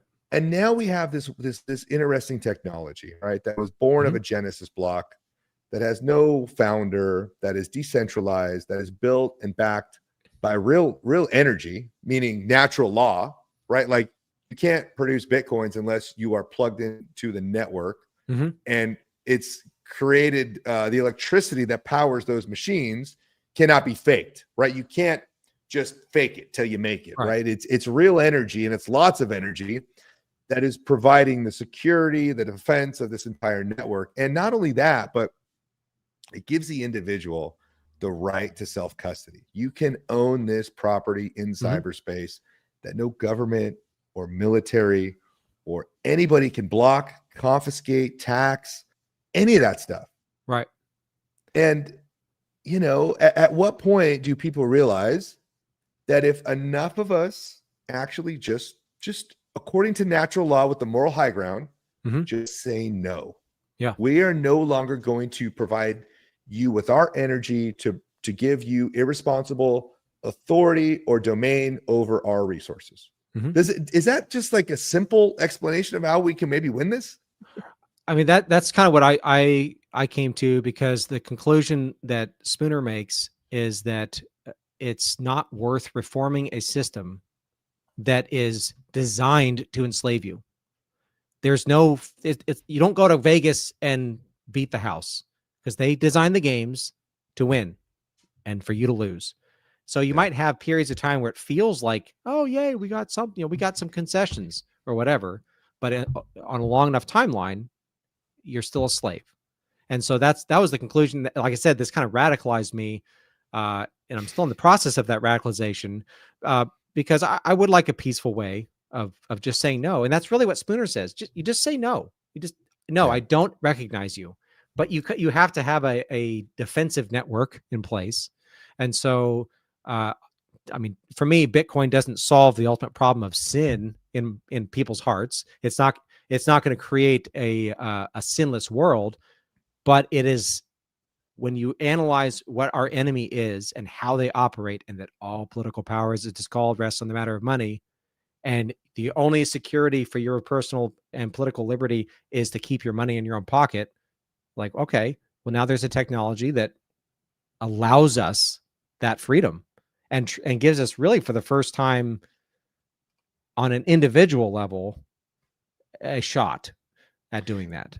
Yeah. And if Bitcoin becomes the most valuable thing in the world, and fiat tokens, essentially fake energy that the political class borrow, as you say, become worth nothing, then guess what? They don't just get to borrow, because everything becomes a direct tax at that point, right? Like they can't go do anything unless they convince Jonathan Drake to give up some Satoshis to go do that pet project. Right. And at the end of the day, like, really, that just converts governments to service providers, right? It shrinks it and decapitalizes it, very quickly. It drains the swamp. It's a swamp drainer, essentially. Well, and I see the beauty of governments having to survive by adopting Bitcoin as a damned if you do, damned if you don't. Because by doing so, they get people who aren't really thinking in these terms be like, oh, Bitcoin's secure because this government is now taking it, blah, blah, blah. The more so that raises the user base, which just strengthens the network. And then ultimately Bitcoin makes them irrelevant. So if governments don't do that, it's still growing as more and more people get awakened to this idea, which I don't know that it really takes that much of the population, really. So that process happens one way or the other. I mean, ultimately, you could say that's what nothing can stop what is coming really means. There's this. It's funny when you put it that way too, because if you think of a government trying to stack as much Satoshis as they can, imagine then trusting a den of thieves with the keys to the only thing that's going to protect them. Right. Right. And it's like, well, wait a minute. And if we as a government have to provide our military, our soldiers, to enforce these unjust laws, how many people can we actually afford to do that? Right. When they start really having to think about the resources. Yeah. And enforcement costs money, a lot of money. Enforcement costs a lot of, and guess what happens over time? The more they spend, right, the lower and lower that stack gets, and they can't sustain themselves unless the people that are participating in that experiment are continually funding and that government. There is room in ample room within Spooner's perspective from natural law for there to be some type of government. Yeah. Its only purpose is to protect natural law. So if someone is a murderer, in one of the ways that the official narrative likes to skew reality is, we talk about the Wild West, or even, I've been looking into the Treaty of Cession when Russia sold Alaska to the U.S. and then the military governed it for a while. Then it was under the U.S. Treasury, and you read the initial narrative, and it's like this, this wasteland, where people were just, there was no law, there was no government there, and then you actually read it between the lines, and you get more original sources, and you realize actually it was a piece, like your life as a gunman or as like a gunslinger in the Old West was really short because people didn't tolerate that stuff, and government naturally formed pretty quickly, and you had a reputation. Yeah, you got a reputation. Like if you shook someone's hand and didn't go on a deal, like your reputation was dead in that town. Yeah, you literally had to leave the town. Right. Well, and that's going back to contracts being the basis of human interaction. That's ultimately what excites me too about Bitcoin, is that obviously, like Jason Lowery points out, there's not just money as its use case. It's a form of codifying and foreverizing contracts, and that you can't go back and because honesty is an aspect of a natural law contract, and so you can't change the terms. Right. Like Darth Vader, pray I don't change it any further. Like, can't do that. Can't manipulate a third party, right, to get one up on another person, right? Which is what government and judges and courts are used for today, anyway. Right. I mean, and you could see. I mean, my imagination as far as how to use the Bitcoin network, as I'm growing my understanding, obviously that stuff will grow as well. But you can imagine that that a contract would cost you a couple Satoshis or something to enter into. And you're not going to commit. You're not going to put down for that contract unless you're willing to abide by it. So there's so many ways that can be used. And if you think about what Spooner describes as, some people call him idealistic, but in my mind, he's just describing this is the way it is. This is the way governments work. This is the way nature is. If we want peace, well, we should do this. If we want war, we should do this. And so, to me, Bitcoin is the first thing that really gives us that power, that it's a tool. It's not an end all. It's a tool to achieve the natural law aspect of things. Because like I said, obviously we're still sinful creatures. This doesn't solve our relationship with God, but it certainly helps us to politically organize maybe a little better. Well, and it's about the incentive structure, right? If you can, if you know that if you can get closer to the energy printer, you can have more of the tokens, and you're incentivized to do things that are probably not moral in the first place, right? Sure. He makes that point that if you're, it's illogical to think that someone who steals from you is going to use that money for your benefit. Yeah, right. Exactly. Right. Like we see what's happening with unless they've got a little R next to their name, and then in which case they're on my team. Better. Right. No, but absolutely fascinating. Lysander Spooner is absolutely fascinating. What a what a visionary to see this for what it was so long ago, right? Even back 150 then. years ago. Yeah, just truly incredible. Because this hits so at the heart of what Bitcoin actually is. And it's funny because most of the Bitcoiners that come on the show, or the people found their way through Bitcoin, are Ron Paul guys. Like the majority of people that have found this is through, Ron Paul and so on and so forth. But, when you see how big Trump is onboarding crypto, when you see what's happening with like Space Force and the software thesis, you're going to have to read that as well. That's going to be an amazing piece for you. You're saying software? Yeah, software. Yeah. Oh, I read it. Yeah. Oh, you read? Oh, okay, nice. Yeah. Okay, so you understand that aspect then. But it all kind of comes together with, wait a minute, like something is kind of going on here that's pretty unique. So it's pretty cool. Well, and a comment that I made on my show is that, we're told we're entering into the golden age. And I mean, I love Trump. I didn't vote for him because I don't vote, but I still love what he's doing. Like initially, like with the whole Badlands thing, I was like a little bit afraid to admit that because, it's like, hold the line, all that kind of stuff. And it's like, I'm loud and proud about it. But he's got his vision for what this country should be. And, maybe it actually does more align with what Spooner talks about. I have no way of knowing that, but we're not beholden to his vision. If we're going to take, which people always, that first inauguration speech about giving power back to you, the people, it's ours. We can determine what vision we want, and we have something that I think is the best tool that we've ever been given, which I think that ultimately in actually forming a culture and a society, Spooner's notions of trial by jury come into play as well. And that's, I mean, I'm very thankful to John for giving me a voice on Badlands, for being able to talk about this stuff. And I'm really encouraged. You talk about you receiving maybe a little less triggering. I'm encouraged by the reception I'm getting, because for most of the time that I've known about Spooner, I bring this up to people and they're just like, what are you talking about?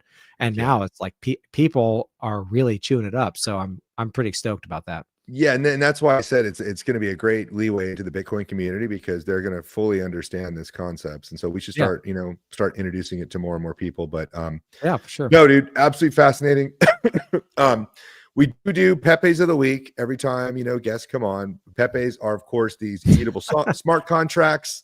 Yeah. They're immutable smart contracts on the Bitcoin network, which means like they're anchored to layer 1, which means if you can't fuck with layer 1, you can't fuck with layer 2. And so we believe these tokenized assets are going to become really big in the future. And so we have something here called Pepe Drake. Nice. Which is, since your name is Jonathan Drake, right? Play this card to show off to your friends, Pepe Drake. And so, this card was made back in February 2017 with a supply of 777 by the artist of Finest Rares.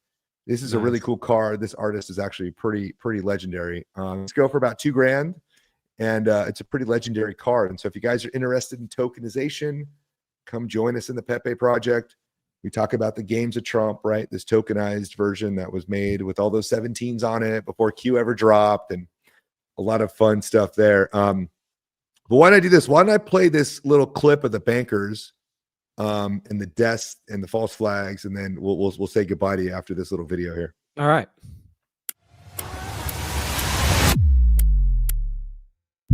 Abraham Lincoln printed millions in government-issued notes, bypassing European banks to fund the Civil War.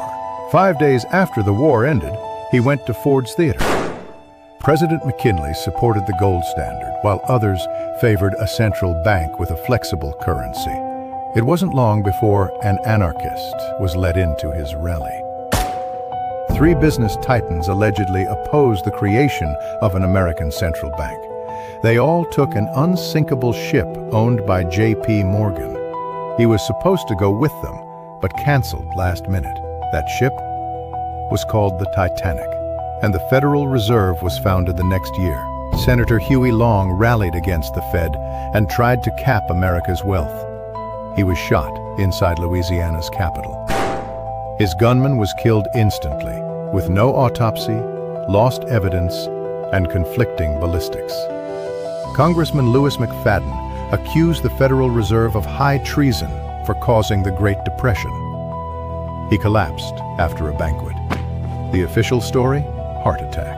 JFK signed an executive order giving the Treasury power to issue silver certificates and bypass Fed-issued notes.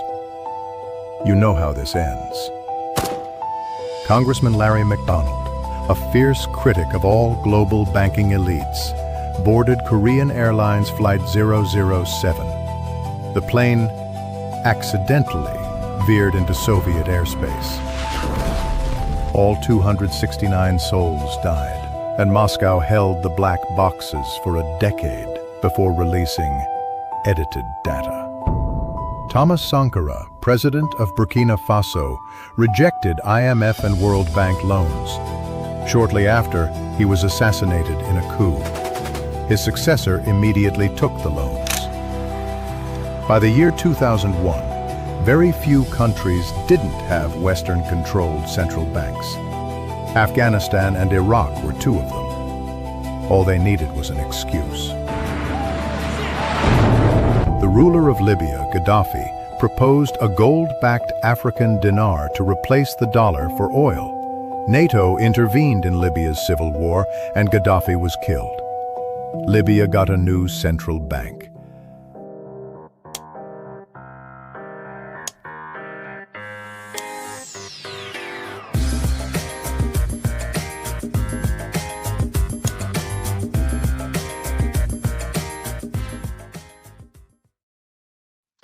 Anyways, I hope you enjoyed that little video. If you guys aren't following Jonathan Drake, go to X. It's JA Drake 83. Check him out on the No Treason podcast here on Badlands Media, Sundays at 8 p.m. Eastern. So welcome to the club, bro. It was a very interesting conversation. Yeah. Really vibing with Spooner, 100%. Yeah. And let's just keep pumping that signal, my brother. Awesome, man. Thanks for having me. Cool. All right, man. We'll have you on again, Shea Delay, and we will talk to you soon. All right. Cheers. All right. Take care. All right. Hopefully you guys enjoyed that. I very much enjoyed that. I love going down these rabbit holes in sovereignty, freedom, and property rights, because that's what it's all about. Let's go. So absolutely fascinating. And let's get into the circus news of the week. There's been lots of stuff going on. We've got USDT Tether issuer becomes the largest independent holder of gold in the world, FT reports. The Federal Reserve ending, right, as Q said, structure, and, maybe stable coins plus Bitcoin plus gold, right? Maybe they're kind of just, playing that easy in the middle, not disrupting things too quickly, right? Having that smoother transition. Instead of going full Bitcoin, they're adding a little bit of gold reserves. And it's interesting, right? Because Tether, I don't think people understand what's going on here, right? This guy puts this good thread here, MDB. It started as a stablecoin, yet somehow it now holds more reserves than entire countries. It issues a currency that moves across borders without permission. It buys U.S. debt like a sovereign player. It pushes markets when it prints and when it redeems. It behaves like a digital nation built out of liquidity, a country without land, passports, or borders. And nobody seems to notice. A monetary superstructure can appear from code alone. And Bitcoin is the blueprint that turns every balance sheet on earth into potential territory. And look, the stable, the genius bill, right, that Trump has put forth is big on stable coins. And stable coins are going to replace your current fiat coins in the bank to turn fractional reserve banks into actually fully reserved banks that have all those cash on hand, because in these new requirements, the capital allocation in reserves has to be 1-to-1. So there will be no more fractional reserve banking, when this Genius Act gets implemented for those that take it on board. And they're going to have to. I was talking to a guy at the gym today who was in the currency markets, and he said the banks are absolutely panicking over Bitcoin. Absolutely terrified.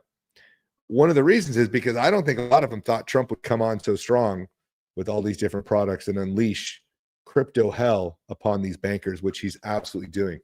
So it's a beautiful thing to see. Interest expense on U.S. debt is now on an annual run rate of over 1.2 trillion. 1.2 trillion. That's just for the interest that we're paying a private corporation, right? That's not federal, and doesn't have any reserves. 300 million of us versus about 1,000 of them in Washington. Stop paying your federal income taxes. There's no way out of this financial storm. Power to the people will return once enough of us stand. And that's truly what's going on. Here we have tokenization. We have Larry Fink talking with Rob Goldstein, how tokenization can modernize market infrastructure, enhancing efficiency, transparency, and access by connecting traditional and digital finance. And it's so funny because they use all these very corporate LinkedIn words about how great tokenization is, but on the back end of that, it's absolutely going to destroy their rig system. And it's kind of funny because Larry Fink's doing it with a smile on his face, and he's coming across, and he's a Bitcoin maximalist. Shocker, right? He's absolutely going to destroy them with tokenization. And it's pretty interesting to watch it play out.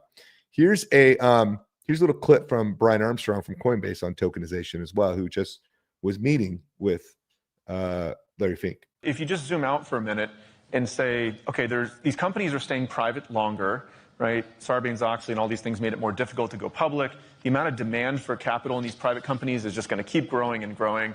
And there's so much money in crypto. How can crypto update capital formation just like it's updated every other part of the financial services area? So there's a big investment that we're making in how to update how to update capital formation and make it easier for private companies to raise money, but we want to do it with the permission of those companies. Ultimately, do you want to compete with Larry? Do you guys think that you're competing with each other? Because you've talked about broadening your offerings far beyond crypto.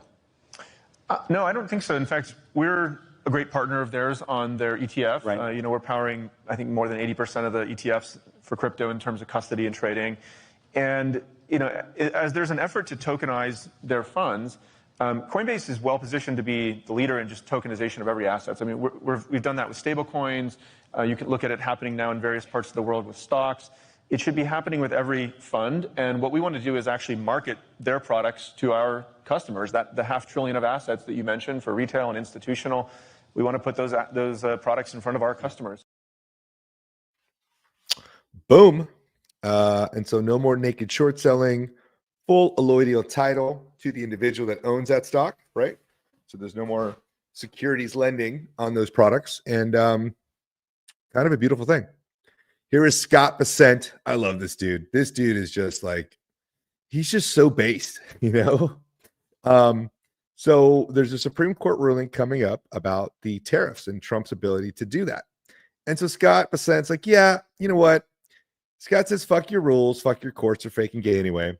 The Trump admin will be able to replicate tariffs even if it loses the Supreme Court decision. So sorry, guys, you are going to get voluntary tariffs and no coercive income tax because tariffs end the income tax. 100%. MicroStrategy has been hammered the last 6 months, absolutely hammered, but there was this weird chart thing that happened called the abandoned baby breakout, which is a crazy bullish indicator. And look, I think the bottom is in for MicroStrategy. I think the bottom is in for Bitcoin in this market. And it's rebounded rather nicely. I think we're back at like 92K. And so, you know, I think it's going to rip, and I think MicroStrategy is ready to rip as well. So we'll see what happens here in the coming days. Michael Saylor has released some more digital credit products. He's recently taken he's raised, I don't know, I forget how much, 144 billion, I forget what it was, to pay the dividends. So he's good for, you know, the next 2 years to pay dividends. And they're set up in a way to where they wouldn't have to sell any of their Bitcoin till 2029 if Bitcoin, you know, stops appreciating, which we all know that's pretty much impossible at this point. The CFTC has authorized spot Bitcoin and cryptocurrency trading on federally regulated exchanges for the first time in American history. Yes, read that again. For 15 years, the agency refused to provide regulatory clarity. Americans were forced offshore. They traded on platforms with no customer protections. FTX collapsed, billions vanished, retail investors were decimated. The era is over. And so the Commodity Exchange Act authority requiring leveraged retail commodity traders occur only on future exchanges. No new legislation, no congressional delay, immediate implementation. This is massive, you guys. Absolutely massive. And it's funny because, you know, we're slowly like kind of turning on the faucet, right? Trump's not turning it all on at once. Or slowly, you know, JP Morgan and the Bank of America, and then all these faucets are getting turned on at the same time. But, you know, the structural implications are staggering. Cross-margining between spot derivatives could compress capital requirements by 30 to 50%. Institutional barriers dissolve overnight. Pension funds, banks, sovereign wealth all now have compliant access to spot crypto on platforms that have operated as the gold standard for nearly a century. So absolutely insane what is happening. We do have Eric also talking about Bitcoin here. And so let's have a listen to old Eric. He's playing a fun role these days. But the reality is the banking system in this country is absolutely antiquated. It doesn't work. It's costly. It's slow as hell. You know, I would have never been in crypto had we not been debanked and deplatformed by absolutely everyone. If I wasn't getting the letters from Capital One saying, congratulations, 300 of your accounts are gone overnight, believe me, I wouldn't have found this industry. But this is an industry that within a year, everybody's going to be in. And when I say everybody, I mean everybody, every bank, every consumer, because this is just the way of the future. And it's an honor to be part of it. And frankly, I'm glad my father's leading the way on it, because otherwise one of the other countries would get it. And I'm glad I look at the 401ks and I see how much they've gone up. And I'm glad I look at inflation and see how much it's gone down. I'm glad interest rates are going to come down. I mean, we're getting our country back. Boom, Eric gets it. Here's actually Paul Atkins on tokens as well. We're going to continue with this because again, tokens are going to be such a massive play here in the near future. Do you expect this is where financial services is going?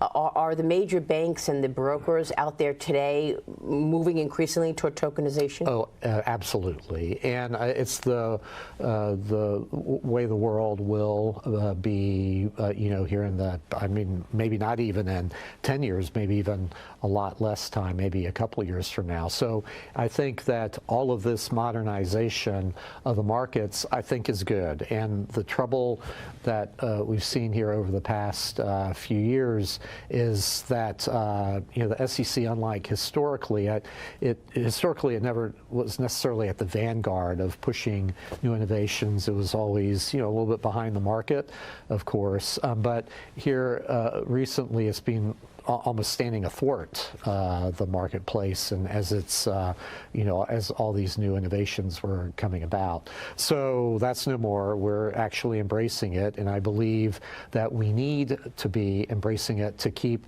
the United States at the forefront. I love it. I love it. Trump is implementing his plan across the entire government playing field, and so let's get into the strange signal. There's been some crazy Covfefe coincidences. So a Covfefe cathedral in the country of El Salvador. So the new Our Lady of Fatima church is taking shape in San Salvador. So if you guys understand Fatima, it's a Catholic prophecy, and was on 5/13/1917, right? This was a Francis Bothwell, in the BBS chat that came up with this, and it's absolutely, a crazy coincidence. So this guy, Scott Weiper, did the Flynn movie. I didn't know who this guy was. And he just the other day came out and said, historically speaking, when leaders propose alternatives to the currency of the private Western central banks, they die. In 2009, an Incredible Minds launched a currency in the most ingenious way, anonymously, with an eccentric cover story. And he goes down to say, the new leader and currency would both hit their apex of power 17 years later, circa 2026. War is deception. All wars are banker wars. Irregular warfare at its finest. Checkmate. And so he tagged me in this, along with Sailor, Max Kaiser, and some other legends. And that video I played earlier was actually a video that was connected to that post. And so really interesting that Flynn's director tagged me and put in that. So we appreciate that. Hopefully bringing more eyes to the MAGA audience to get their head out of their culos. Let's go. We had Skippy the Frog pointing out the U.S. debt clock with a Covfefe hit on no less than 12/3, which is, of course, a Covfefe day, 12/3/2025. And so it was new 50 state credit union, 0 to 3% on all loans, and 100% reserve. So that's the stablecoin stuff, obviously, backed by the Genius Act. And there's Covfefe on Covfefe, what we call that. We have Pete Hegseth, the Secretary of War, grabbing images from the boards, right? That's the 8kun, right? First Q was on 4chan, then it went to 8chan, then it went to 8kun. So I think 8kun is the latest implementation of that.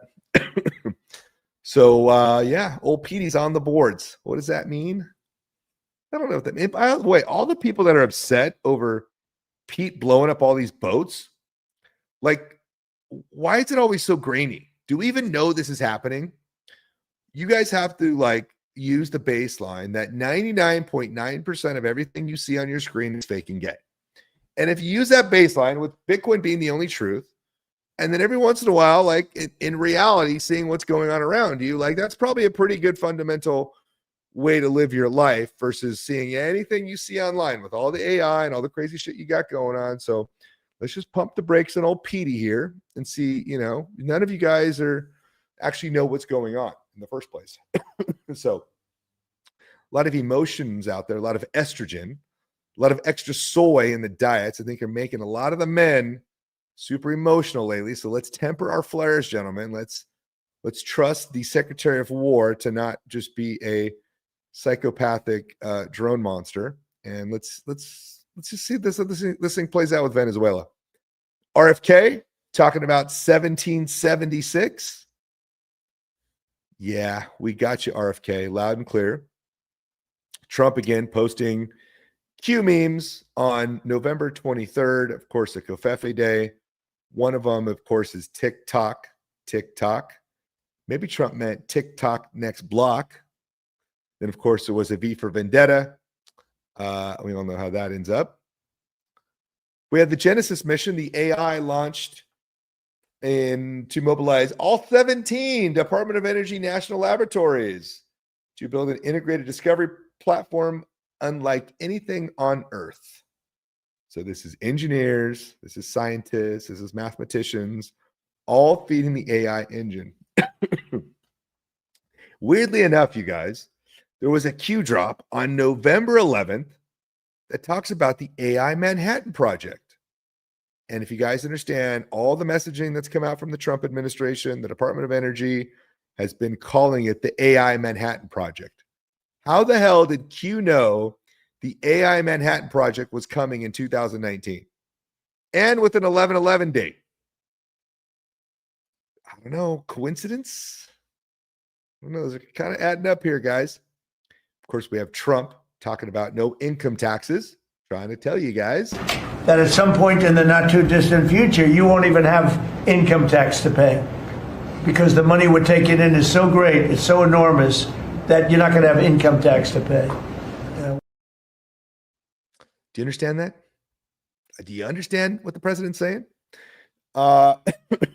Here we had Elon Musk talking about currency and time as energy, funny enough. Currencies, if you will, that are physics-based. So energy is the true currency. This is why I said Bitcoin is based on energy. You can't legislate energy. You can't just, pass a law and suddenly have a lot of energy. It's very difficult to generate energy, or especially to harness energy in a useful way to do useful work. So I think that probably we won't have money, and probably we'll just have energy, power generation as the de facto currency.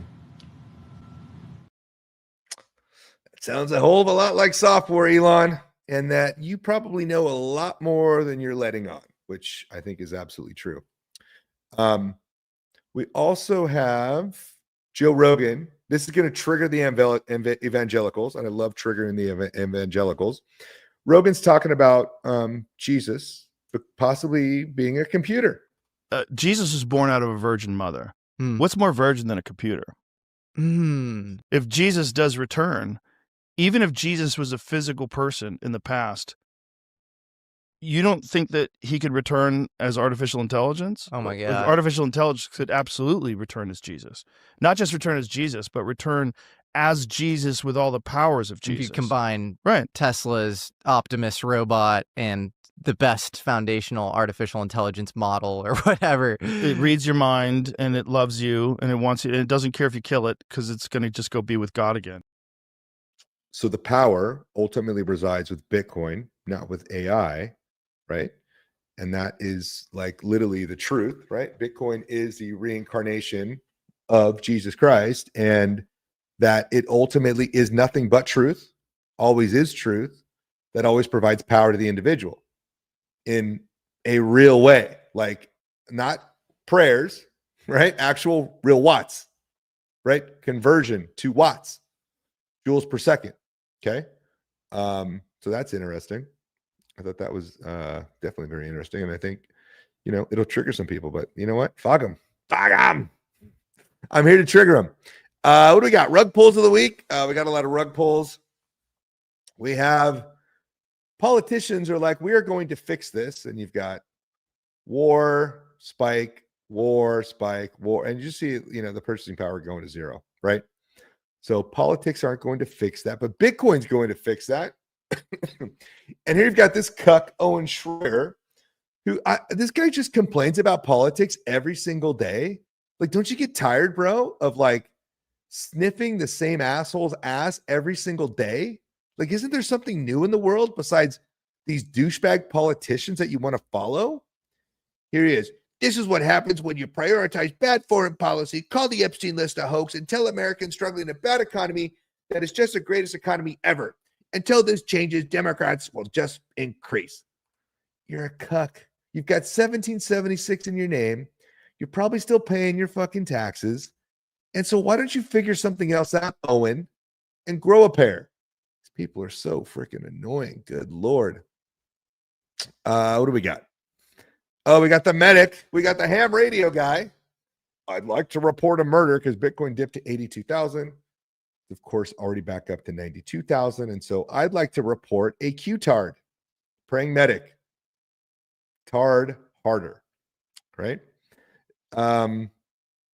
We've got more Q-tards out there. We've got Pepe Deluxe and Dr. C. Pepe Deluxe is asking for a hammer for Christmas. Nothing else will do. He wants a hammer. You want a hammer in your ass? What kind of hammer you want, Pepe Deluxe? And then Dr. C says, we're going to get something. You can feel it. Maybe it's a hammer in your asshole. This guy's absolutely clueless. Like, what do they think? The rests are coming, bro. Any day now. You know, it's like, trust the plan, bro. Oh, these guys are never going to get it. They're never actually going to fully emulate to take their power back. They just want someone else to do it constantly for them. And so Q-tard go to zero, man. I don't know what to tell you. This is funny. BlackRock capitulates to Bitcoin. Vanguard capitulates to Bitcoin. Bank of America recommending a 4% Bitcoin allocation. Pro-Bitcoin SEC. Pro-Bitcoin Fed Chair. Pro-Bitcoin Commerce Secretary. Pro-Bitcoin Treasury Secretary. Pro-Bitcoin President. New Bitcoin derivatives products every week. JP Morgan accepting Bitcoin. JP Morgan launching Bitcoin. I don't know, guys. Trump sure seems to be putting a lot of Bitcoin maxis in his cabinet. And I don't know, guys. This all seems kind of coincidental at this point. Maybe figure it out. I don't know. Seems pretty clear to me. So rugs on the metalheads with that one. Oh my God. I stumbled into this spaces yesterday from this retard, Sarah, who was like some anti-Semitic Jew. I mean, look, I don't even like to use that word, right? They were just a bunch of weirdos that were MAGA people. Okay. And they thought Nayib Bukele was a bad guy.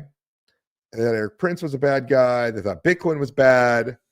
And I tried to go up and say something and they immediately cut me off. And so the retards are out there in force. They're all over.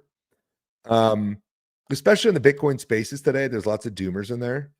And Saylor moved like $1 billion in Bitcoin today.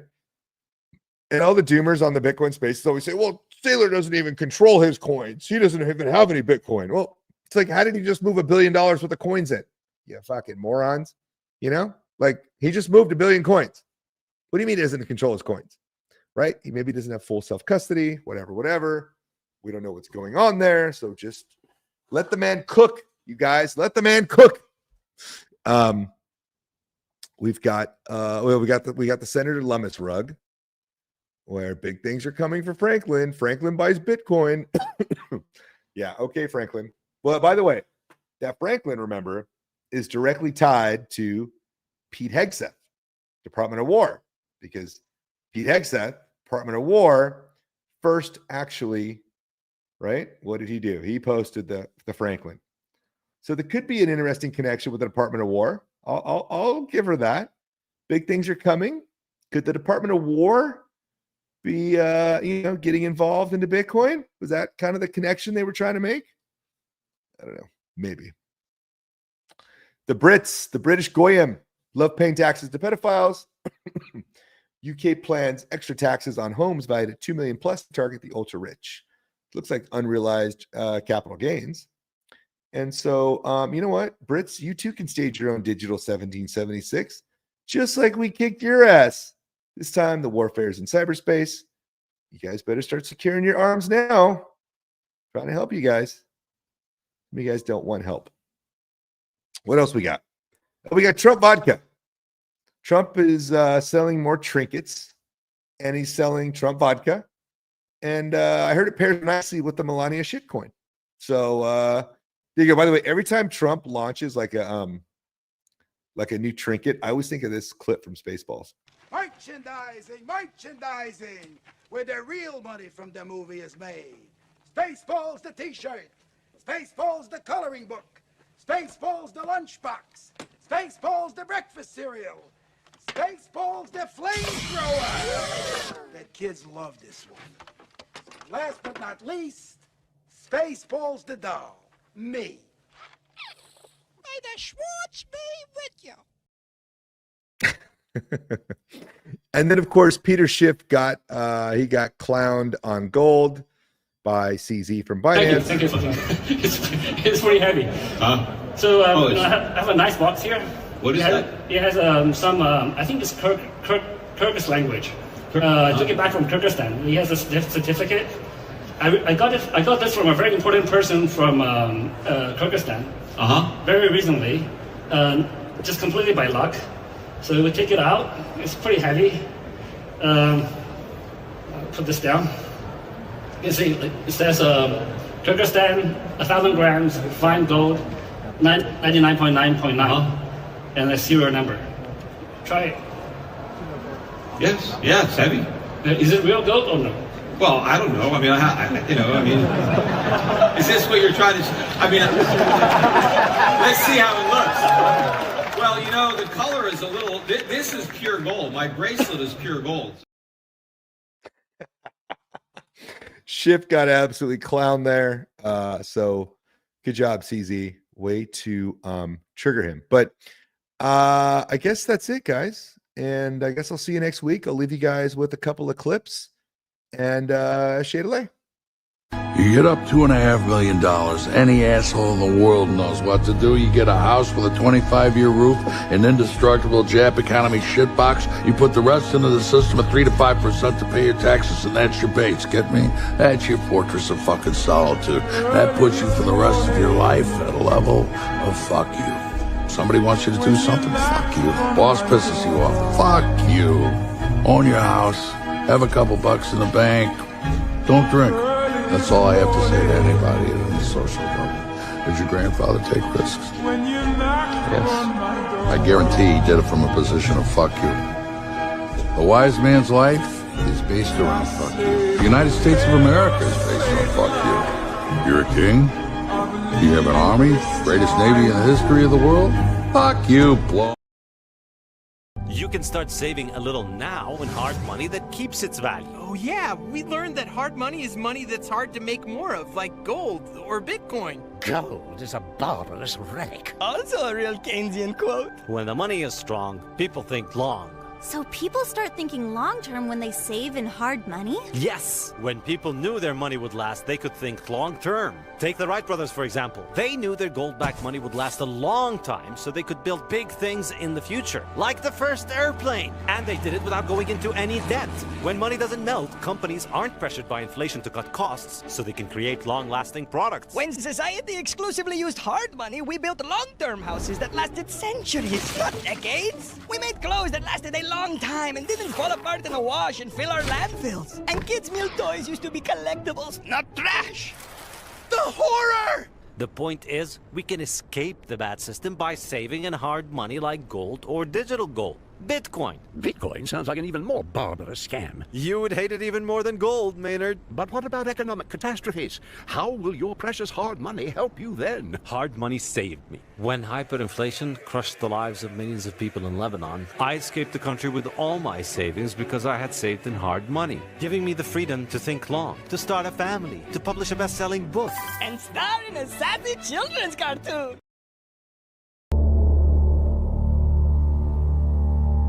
Before the nations were crowned with flags, they were crowned with debt. The rise of the money masters. In the 18th century, in Frankfurt's Judengasse, a banker named Mayer Amschel Rothschild sowed a dynasty. He sent his 5 sons across Europe, London, Paris, Vienna, Naples, and Frankfurt, to hold the purse strings of kings and emperors. They learned the art of funding both sides of a war, turning blood into interest, and interest into empire. Give me control of a nation's money, and I care not who makes its laws. Mayer Amschel Rothschild! The first chains on America. 1764, the Currency Act stripped the colonies of their own money, forcing them into debt under British control. Without currency, the economy withered, and the seeds of revolution were sown. America fought for freedom, but the bankers waited. The War of 1812 was not for honor. It was to drag the young nation back into the central bank's grasp. Assassins in the shadows. Those who stood against them were marked. Andrew Jackson, the man who killed the bank, survived an assassin's pistols misfiring. You are a den of vipers and thieves. I intend to rout you out. And by the eternal God, I will rout you out, Andrew Jackson. Abraham Lincoln, who issued the greenback to free the Union from debt, fell to a bullet. But Lincoln had found an ally the bankers did not expect. Across the seas, the Russian Empire stood defiant against the Rothschild system. When the Union faced destruction, Russian fleets sailed to New York and San Francisco. Their presence a warning to European powers. Touch America, and you answer to Russia. In return for their defiance, the Tsar's family refused the chains of a central bank. For this, the debt empire marked them for death. In 1918, deep in the Ural night, Tsar Nicholas II, Empress Alexandra, and their children were executed in cold blood. Their dynasty erased, their land swallowed into the new order. The bankers are everywhere, and they have no pity. Attributed to Tsar Nicholas II. James Garfield, warning that those who control money control the nation. Cut down before his words could take root. Whoever controls the volume of money in any country is absolute master of all industry and commerce. James Garfield. William McKinley, gone. John F. Kennedy, signing executive order 1110 to restore silver-backed currency. Silenced in Dallas. The great enemy of the truth is very often not the lie, deliberate, contrived, and dishonest, but the myth, persistent, persuasive, and unrealistic. JFK, the creature from Jekyll Island. In 1910, on a secluded island off Georgia's coast, the blueprint was written for America's silent coup. Rothschild agents, Wall Street bankers, and politicians birthed the Federal Reserve, a private bank with the power to create money from nothing, lending it to the government with interest, binding every citizen in invisible chains. The long grip. Wars became profit centers. The Great Depression an engineered harvest. Gold confiscated. The dollar unbacked set adrift in a sea of debt. And the same hands turned the key, tightening the collar around the world. The collapse. The paper towers trembled. Trust collapsed.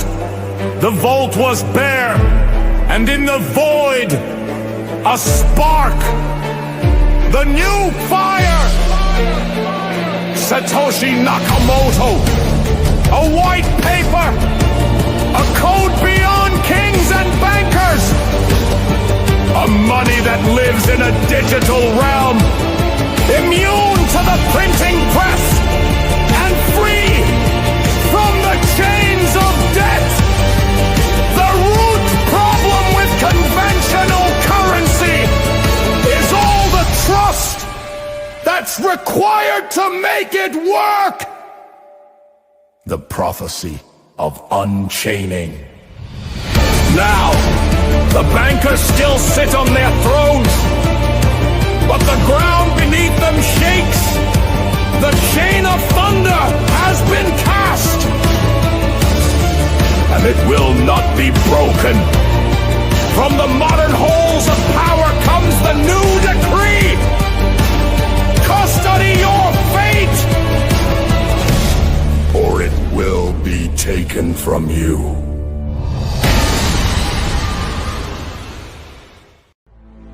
Thank you so much for joining us, and don't forget to hit the thumbs up on this video. And a special thank you to all of our advertising partners.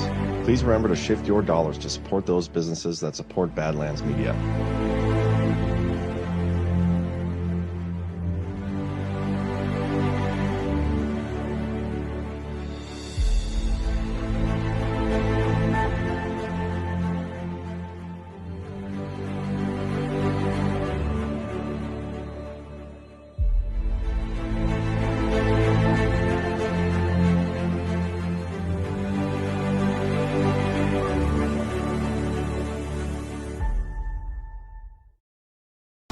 Delay, my friends.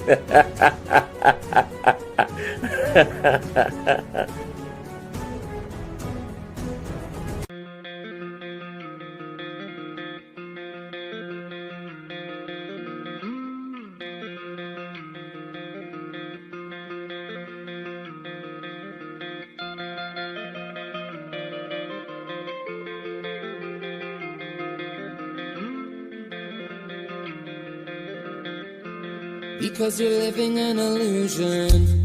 I can't wait till it hits you. Recollection, your misconception. Obsessed, you say the green is success. Well, material gain causes serious stress. More love, because you're living an illusion. Wake up now, yes, you're living in confusion. You're not a scholar, you're a waste of a teacher. Preach the dollars, you're a waste of a preacher. Love, come on, that's what we need. More love, that's what we need to succeed. Not dollars, not what we need. Let's give them love so the youth can achieve. More love, come on, that's what we need. More love, that's what we need to succeed. Not dollars, not what we need. Let's give them love so the youth can achieve now.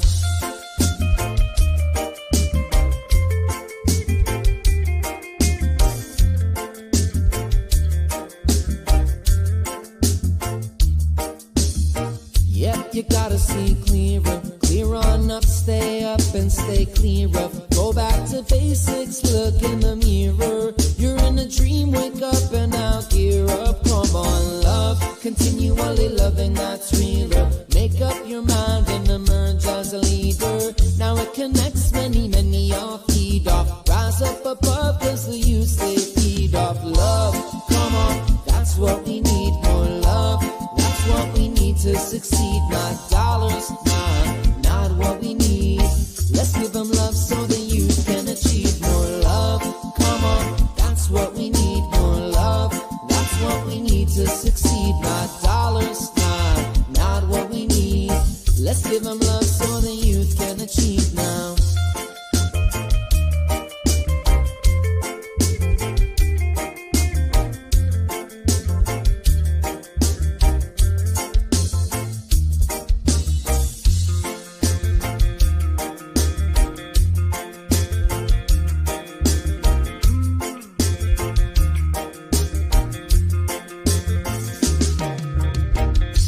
You gotta see clearer. Yep, you gotta see clearer. More love, come on, that's what we need. More love, that's what we need to succeed. Not dollars, not what we need. Let's give them love so the youth can achieve now.